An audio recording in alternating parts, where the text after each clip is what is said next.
बोल भक्तवत्सल भगवान की जय। भक्त और भगवान की जय।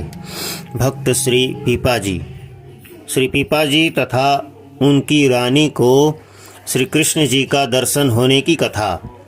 श्री स्वामी जी के अधिक आग्रह करने और शपथ दिलाने पर, कसम दिलाने पर श्री पीपा जी सीता सहचरी को अपने साथ ले चलने के लिए तैयार हो गए। राजा को रोकने के लिए रानियों ने एक ब्राह्मण को बहुत सा धन देकर उसे प्रेरित किया। उसने कहा, मैं राजा को कदापि न जाने दूंगा। श्री पीपा जी के समझाने पर भी उसने अपना हठ नहीं छोड़ा। ये भी रुकने को नहीं तैयार हुए। तब उस ब्राह्मण ने विष खा लिया और मर गया। तब श्री स्वामी जी ने उसे जीवित करके उसे और रानियों को लौटा दिया। कालांतर में श्री पीपा जी और श्री सीता सहचरी जी संत समाज के साथ आनंददायिनी श्री द्वारकापुरी पहुँचे। कुछ दिनों तक सभी लोग वहाँ रहे। जब श्री स्वामी जी अपने शिष्य सेवकों को लेकर वहाँ से काशीपुरी को चले, तब श्री पीपा जी ने प्रार्थना करके कुछ दिन द्वारका में रहने की आज्ञा मांगी और आज्ञा पाकर वहीं रह गए। रहते रहते इन्हें भगवान के दिव्य द्वारकापुरी के दर्शनों की ऐसी उत्कंठा हुई कि आप समुद्र में कूद पड़े।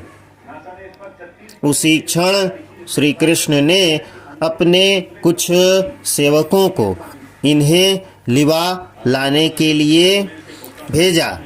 वे इन्हें सादर लिवा लाए। श्री पीपा जी ने दिव्य द्वारका का दर्शन किया। भगवान श्री कृष्ण बड़े प्रेम से मिले और फिर सीता सहचरी समेत श्री पीपा जी सानंद 7 दिन तक वहाँ रहे। 7 दिन बाद भगवान श्री कृष्ण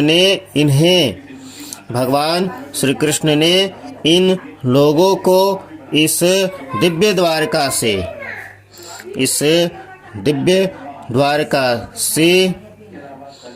उस द्वारका को जाने की आज्ञा दी, परंतु ये वहाँ से जाना नहीं चाहते थे।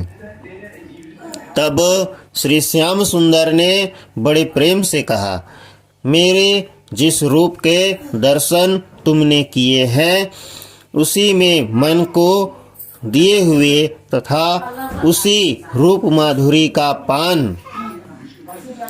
पान किए हुए वहाँ जाकर भी उसे ही देखते रहोगे। अतः विरह व्यथा न व्यापेगी। यदि तुम लोग नहीं जाओगे तो संसार में ऐसे भक्त डूब गए, यह जो कलंक लग गया है कैसे मिटेगा। इसके पश्चात भगवान के द्वारा दी गई शंख चक्र की छाप को तथा भगवान की आज्ञा आपने स्वीकार की। भगवान स्वयं भक्तवर श्री पीपा और सीता सहचरी को पहुँचाने के लिए चले। समुद्र के बाहर तक पहुँचाकर आप लौट आए। सपत्नीक श्री पीपा जी जब समुद्र से निकलकर तट पर आए तो लोगों ने एक विचित्र बात देखी कि आप दोनों के वस्त्र सूखे हैं, परंतु हृदय प्रेम से सराबोर है। जिन लोगों ने समुद्र में कूदते हुए इन्हें देखा था, उन्होंने पहचान लिया और सभी लोग आकर आप दोनों के पैरों में लिपट गए। श्री पीपा जी ने भगवान की दी हुई शंख चक्र की छाप लोगों के शरीर पर लगाई। द्वारका में आपके दर्शनों के लिए नित्य भारी भीड़ होने लगी। तब सीता सहचरी जी ने श्री पीपा जी को समझाकर कहा कि अब यहाँ से कहीं अन्यत्र चलो, यहाँ भजन में बाधा हो रही है। दोनों द्वारका से चल दिए। छठे मुकाम पर पहुँचते ही इन्हें पठान मुसलमान मिल गए। उन्होंने सीता सहचरी को छीन लिया। उसी समय भगवान दौड़कर आ गए और दुष्टों को मारकर सीता सहचरी को ले आए। इस प्रकार इनकी रक्षा करके और दर्शन देकर प्रभु ने इन्हें आनंदित किया। बोल भक्तवत्सल भगवान की जय, भक्तर भगवान की जय।